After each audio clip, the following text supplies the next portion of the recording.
So just got to the trailhead. We're camping this weekend. It's gonna be pretty cold, but I'm pretty excited to test out some new stuff. Got new tires going on here. Falcon Wild Peaks AT3. And then I got this like Amazon, you can't see, got this Amazon heater thing, so we'll see how that holds up.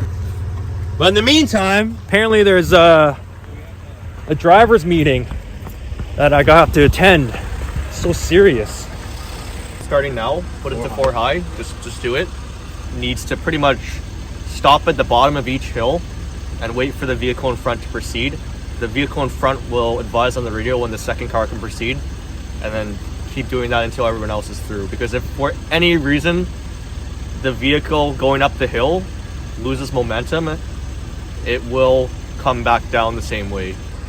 Pay attention to your rear view for headlights. If you don't see headlights, especially at a fork in the road, just stop and wait till you see the headlights and then proceed on. In case radio contact's lost for any reason, that's one way we're gonna stick together. So awesome. Any questions, guys? Knowledge is key. All right, well, you heard the man. It's our safety guy, or OHS person, if you will. I don't expect much snow. I mean, it's cold up here, but like you said, it's a pretty low elevation, so I'm quite positive in this trip. We will see you at camp. In unknown snowy conditions, I find comfort in revisiting tracks that I'm familiar with. This weekend, I revisit a camp spot that I haven't been back to since my first overlanding trip.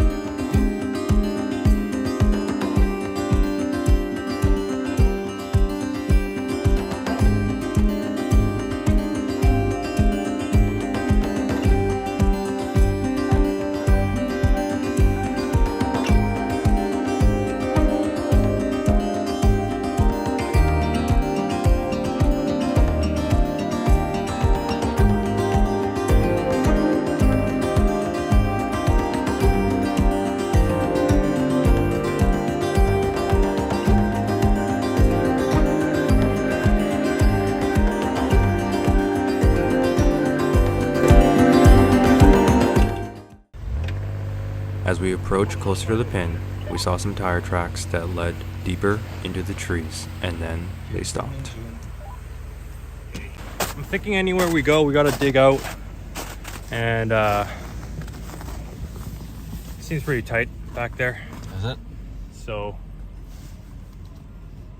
I mean, it opens up a little bit more.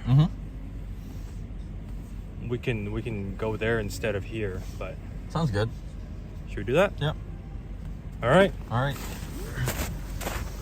Lead the way.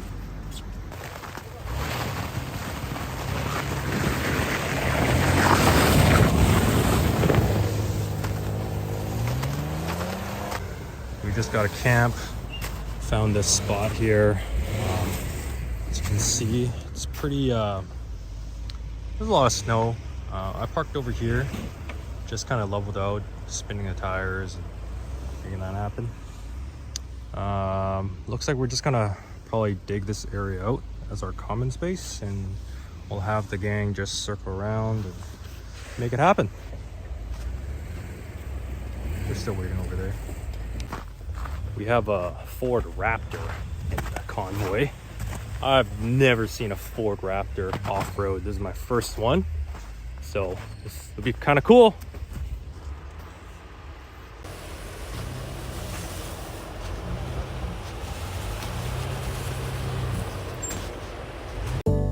After setting up camp, we hung around the fire pit. Yes, I know it's a gas pit, but Jeff cooked us up some Japanese hot pot sukiyaki, and it was delicious.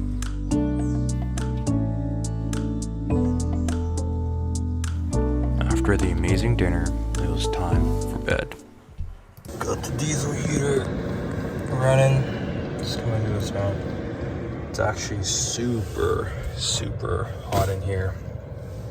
I might even have to open a window tonight, but it is real. I believe it's on low setting, and it's still pumping pretty hot in here. It's almost like a sauna. So, anyways, have a good night.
First night with the diesel heater was a success. It was super hot in the tent. I had to open up a window to let some of the outside air in. Wasn't too bad. I think it's quite worth it. In the beginning we had a little bit of trouble, but it was good now. Power usage, ran it all night. Blue Yeti still has 60%, which is pretty cool. So running again tonight, and I ran at a low setting too.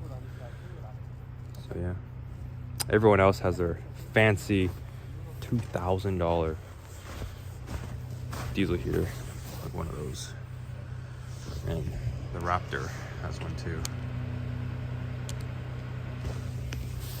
Amazon's fine. So the only guy that does not have a heater is my buddy Edward. Hey, morning, Edward. What's going on? This is your setup last night, eh? Wonderful. You have a freaking chainsaw beside you just in case. You gotta make a fire in here. It's actually really warm, so man. It was really warm. It's pretty warm, so. Okay. Well, I made you coffee, so Oh, thank you. get out of bed. Thank you. After coffee, it was time to take some photos and let my inner child come out.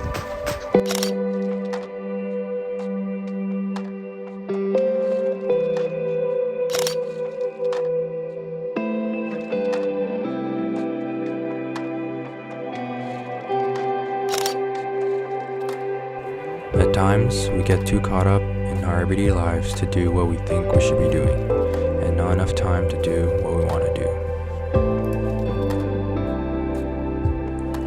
Being out here is where I can truly say that I can let things off my shoulders. It's where I can let my worries of everyday life go for a moment, and sometimes that's all you need. Something I can't let go though is what's for lunch. Don't worry, I got it covered. Chaos continues. Our pork sliders are being assembled here. We got overflowing macaroni water. That's literally overflowing. But that's okay. It's all fine. We got the pineapple buns sitting there. They're just chilling, hanging out. We got more slider prep.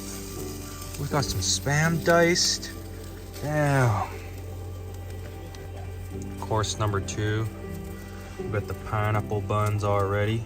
Got the butter and Spam. Just waiting for that to melt a little bit. And then just wait. There's course number 3.